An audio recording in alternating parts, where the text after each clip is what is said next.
नमस्ते, नमस्कार, जय हिंद, भारत माता की जय। मैं सत्यम ठाकुर स्वागत करता हूं आप लोगों को दरोगा अड्डा पे। और मैं फिर से वो विज्ञान का सेशन लेकर आया हूं, विज्ञान मंथन का सेशन, 21वां सेशन, जो आपके एग्ज़ाम और व्यू से काफ़ी इम्पोर्टेंट है। और आप इसको देखते हैं, इसको प्यार देते हैं, हमारे इस वीडियो को हमको काफ़ी अच्छा लगता है और ऐसा ही देते रहें। और देखिए, मैं भी एक स्टूडेंट हूँ, आप ये मत समझिए कि एक टीचर है। As a friend, as a दोस्त, एज ए भाई समझिए, छोटा भाई, बड़ा भाई, जो भी समझना है, हम आपके साथ हैं। और देखिए, मेरा यही मानना है कि मेरे भी बहुत सारे टीचर्स थे जो मैंने सब जगह पढ़ा और यह अनुभव किया कि बेस्ट टीचर कौन होता है। बेस्ट टीचर का मतलब कि जहाँ हमको सब कुछ समझ में आए, जिसके पास, वैसे टीचर जिनके पास हम सब कुछ अपना रख पाएँ, एकदम बिना खौफ से, एकदम प्यार से सब कुछ अपना, जो भी दुख है, जो भी प्रॉब्लम है, उनके साथ हम शेयर करें एक दोस्त की तरह। हमको लगता है कि उससे अच्छा, उससे बेटर टीचर इस दुनिया में कोई नहीं है। तो और यह भी देखें कि जो तैयारी कर रहे हैं उनसे पढ़ना काफ़ी बेटर होता है, क्योंकि उनको पता है कि कहाँ पे दिक्कतें आ रही है, कहाँ पे क्या परेशानी है, क्या झेलना पड़ रहा है, कहाँ पे क्या छूट रहा है, कहाँ पे क्या दिक्कतें आ रही है, ये सब कुछ देखने को मिलता है। तो हम आप बस यही समझ लीजिए कि हम आपका एक छोटा भाई है, बड़ा भाई, जो भी समझिए, और आपके साथ हम आए हैं इस सेशन को लेकर। और हम उम्मीद करते हैं कि आपको अच्छा लग रहा होगा। और चलिए देखिए, ये क्वेश्चन 2000 सेशन का जो हम लेके आए हैं, इसमें आपका जो भी साइंस में जो भी प्रॉब्लम होता है, हम आपको डिटेल्स नहीं पढ़ा रहे हैं, बहुत सारा है पढ़ने के लिए डिटेल्स, क्योंकि हमको तो साइंटिस्ट बनना नहीं है साइंस पढ़ के, हमको उतना ही पढ़ना है जो हमारे एग्जाम ऑफ व्यू से काफ़ी इंपॉर्टेंट है और परीक्षा में आ जाए। हम परीक्षा में बैठे तो क्वेश्चन वहाँ सब दिखना चाहिए कि अरे ये तो हम पढ़े हुए हैं, क्वेश्चन बुझाना चाहिए, मतलब परीक्षा में बैठ के क्वेश्चन एकदम साफ साफ दिखना चाहिए कि चलिए पढ़े हैं, क्वेश्चन आ गया। बस हम इतना ही चाहते हैं और हम सबको यही बोलते हैं कि चलिए, अगर इतना जब दिख गया आदमी को तो फिर और क्या चाहिए, क्या जो हमको एग्ज़ाम में पूछ रहा है वो हमसे बन रहा है, क्वेश्चन सोल्व हो रहा है, बस तो वही है। तो हम बार बार आपको इससे कहते हैं कि प्रीवियस ईयर आपको कहता है कि भाई तुम हमको अपना बना लो, हम तुमको आधा से ज़्यादा तुमको हम एग्ज़ाम निकलवा देंगे। तो इस चीज़ को हमेशा याद रखेंगे। पूरा ठीक है, टाइम है तो पूरा पढ़ा जा सकता है, लेकिन अगर टाइम नहीं है तो पूरा पढ़ने की कोई ज़रूरत नहीं है। उतना ही पढ़े जितना कि आपका एग्ज़ाम अभी से इम्पॉर्टेंट हो। क्लियर? तो चलिए, और आज का मोटिवेशन चीज़ हम आपको यह कह दे कि देखिए, किसी के साथ झूठ ना बोले। बहुत लोग होते हैं जो आज भी इस दुनिया सच्चे दिल से, जो लोग हैं जो सच्चे दिल का लोग हैं और जो सच्चाई है उस पर टिका हुआ है। तो एक चीज़ याद रखिए कि झूठ बोलकर जीतने से बेहतर है कि सच बोलकर हार जाओ। दिल में तसल्ली रहेगा और अपने आप को तुम कोसोगे नहीं। अपने आप पे कभी कभी गलतियाँ होती है ना, तो आदमी अपने आप से पूछने लगता है कि भाई हमसे यहाँ पे गलती हुआ है और हमने गलती किया है। तो वैसा नहीं, अपने आप को तो एकदम निर्दोष बनाइए और एकदम पॉजिटिव बनाइए, अपने आप को ईमानदार बनाइए। तो वही है कि झूठ बोलकर जीतने से बेहतर है कि सच बोलकर हार जाइए। हमेशा इस चीज़ को याद रखेंगे। और चीज़ एक और कह दीजिए किसी लोग को जो आपका मजाक बनाते हैं और आपके असफलता पे हंसते हैं कि अरे कमज़ोर मेरा समय है, हम कमज़ोर नहीं हैं। वह समय ज़रूर लाएंगे, वह मजबूत समय जिस पर आज तुम हंस रहे हो। और एक चीज़ और जान लीजिए, जिससे आप कुछ कहते हैं, जिसको आप कुछ कहते हैं कि चलिए कोई आपको कुछ कहता है उसके लिए आप चुप रह जाते हैं, इसका मतलब लोग समझ लेते हैं कि हमसे डर गया, ये कमज़ोर है, हमसे डर गया, हमसे एक नंबर का, मतलब कि बोका चोदा किस्म का लोग है। तो ऐसा सोचने वाला को यह कह दीजिए कि अरे जिसको तुम खौफ कहते हो ना, उसका हम शौक़ रखते हैं, लेकिन मजबूर अभी मेरा समय है बस, और मजबूर हम नहीं हैं। वह समय ज़रूर आएगा जिस दिन घड़ी तुम्हारे हाथ में होगा, लेकिन समय मेरा होगा। इस चीज़ को हमेशा याद रखेंगे। तो चलिए, इसको हमेशा याद रखिए और चलते हैं अगला क्वेश्चन की ओर। और यह साइंस का विज्ञान मंथन का सेशन को लेकर चलते हैं और प्रारंभ करते हैं वह 25 से 30 क्वेश्चन जो आपके इंपॉर्टेंट और आपके सपना को सच्चा करने के लिए काफ़ी महत्वपूर्ण है। तो चलिए, बिना समय गवाए हुए आते हैं पहला प्रश्न की ओर। यूरिया अधिकतम मात्रा में पाया जाता है, तो पेशाब में, मूत्र में यूरिया अधिकतम मात्रा में पाया जाता है। चलिए, अगला क्वेश्चन है, पेप्सिन किसका उदाहरण है? तो एंजाइम का। पेप्सिन जो है एंजाइम का उदाहरण है। चलिए, दूध में नहीं पाया जाता है।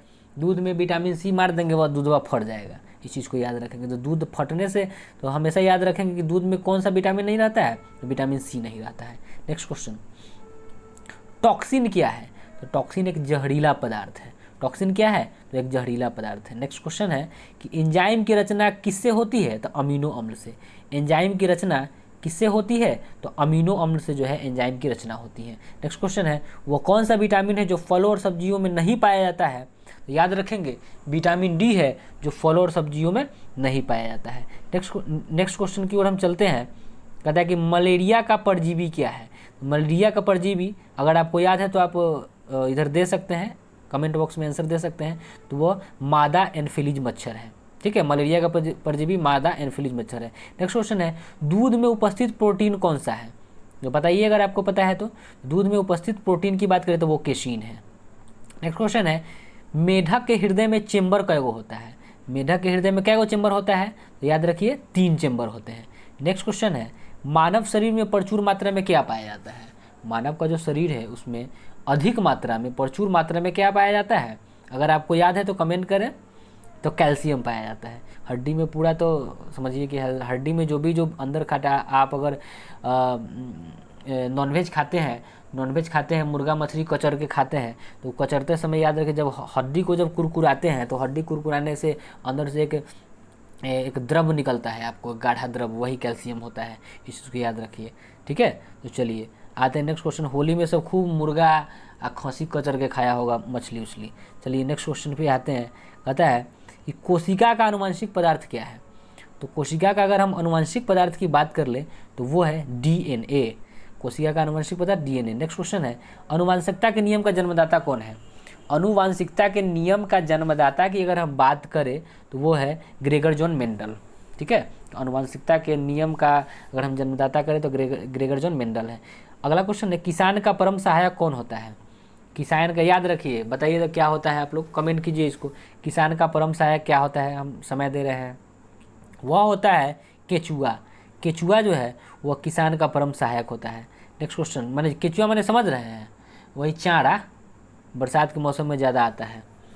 कभी कभी तो बच्चा सब इतना बदमाश होता है कि वह चारा को पकड़ लेता है और दो से तीन खुंडी काट देगा उसको। अब बंसी में जो मछली पकड़ने वाला जो बंसी होता है, बंसी में धके उसको भालपिन की तरह घुसा के पूरा लपेट के उससे मछली खींचेगा। एगो चारा से वो 1-1.5 किलो मछली खींच लेता है। तो वह किसान के साथ साथ लइकवा सब बंसी वाला सब भी काफ़ी सहायक होता है। चलिए नेक्स्ट क्वेश्चन है कोशिका शब्द का निर्माण किसने किया था? कोशिका शब्द का निर्माण किसने किया था? तो रॉबर्ट ब्राउन किया था। इस चीज़ को याद रखेंगे कि कोशिका शब्द का निर्माण कौन किया था? रॉबर्ट ब्राउन किया था। नेक्स्ट क्वेश्चन है सबसे बड़ा फल क्या है? तो आर्किड्स। सबसे बड़ा फल की बात करें आर्किड्स है, इसको याद रखेंगे। नेक्स्ट क्वेश्चन है अमरूद, अंगूर, शरीफा, टमाटर का खाने जाने वाला भाग कौन सा है? आप लोग आंसर दीजिए। अमरूद, अंगूर, शरीफा, टमाटर का खाने वाला भाग कौन सा कहलाता है? जो हम लोग खाते हैं उसको हम कहते हैं फल भित्ति कहते हैं। नेक्स्ट क्वेश्चन है कि आम, पपीता तथा बेर के खाने योग्य भाग क्या है? आम, पपीता तथा बेर के कौन सा भाग खाते हैं? मध्य फल भित्ति को खाते हैं, याद रखेंगे। अगला क्वेश्चन है कि अदरक तथा आलू के खाने का भाग, आदि और आलू जो हम खाते हैं उसका कौन सा वाला भाग खाते हैं? तो तना खाते हैं। क्लियर। नेक्स्ट क्वेश्चन है मानव में रक्त की मात्रा शरीर के भार का कितना होता है? देखिए मानव शरीर में रक्त की मात्रा शरीर के भाग का 7% होता है। क्लियर। 70% पानी होता है, लेकिन 65 से 70% तो पानी होता है। लेकिन खून की बात करें तो मानव शरीर का जितना भी भार है उसका 7% निकाल दीजिए तो आपका खून उतना आपके शरीर में रहता है। और हम आपको ये भी बताते चले कि स्वस्थ मनुष्य के शरीर में 5 से 6 लीटर खून रहना अनिवार्य है और रहता है।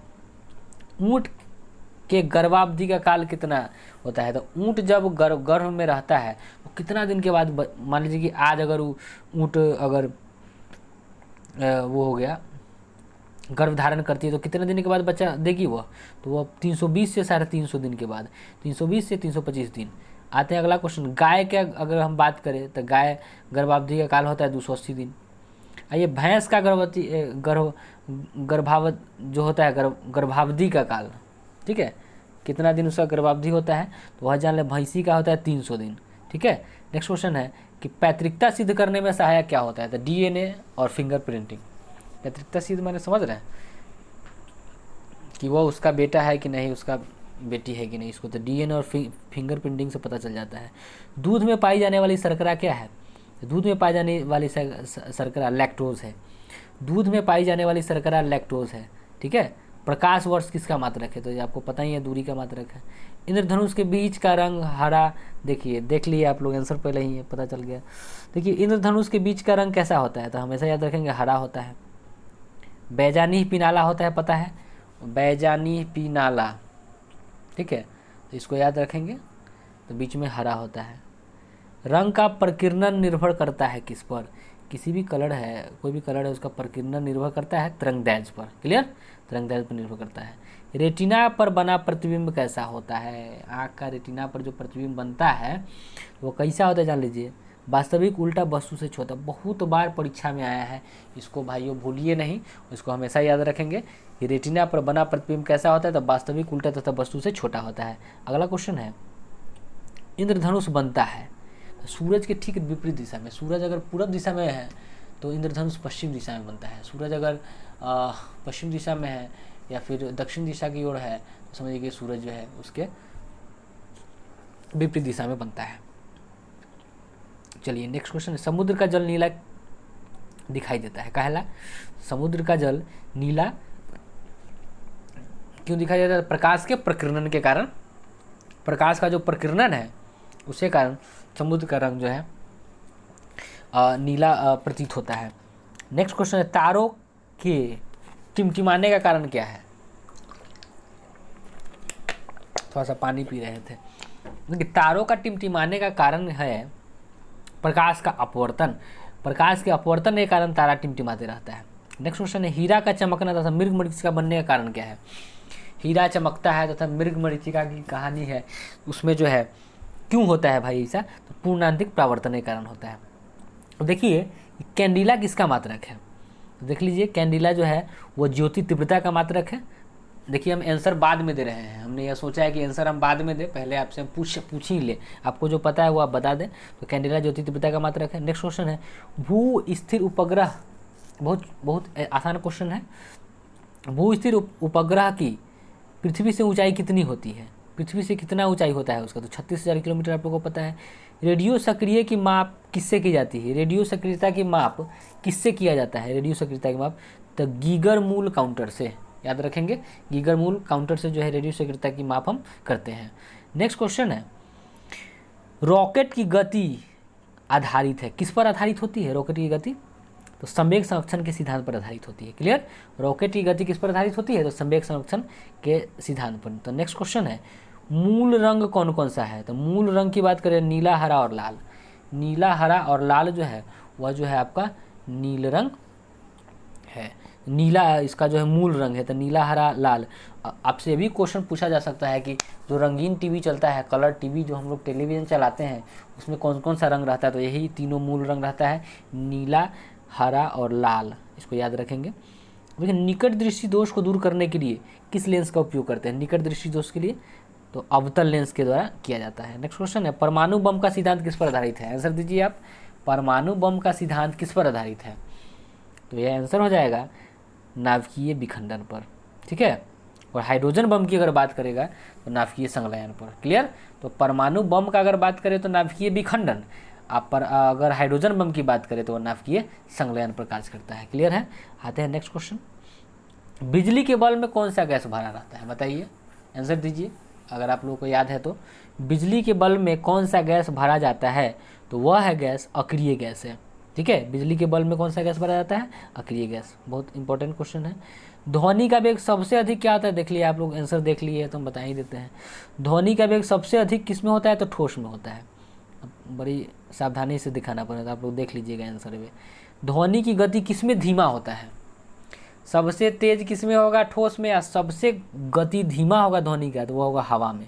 क्लियर, आगे चलते हैं नेक्स्ट क्वेश्चन, ऊर्जा का मात्रक क्या होता है। देखिए थोड़ा सा लिखने में दिक्कत हो गया है यहाँ पे टाइपिंग में, तो ऊर्जा का अगर हम मात्रक की बात कर ले तो ऊर्जा का मात्रक होता है जूल। बहुत इंपॉर्टेंट क्वेश्चन है, बहुत आसान भी है।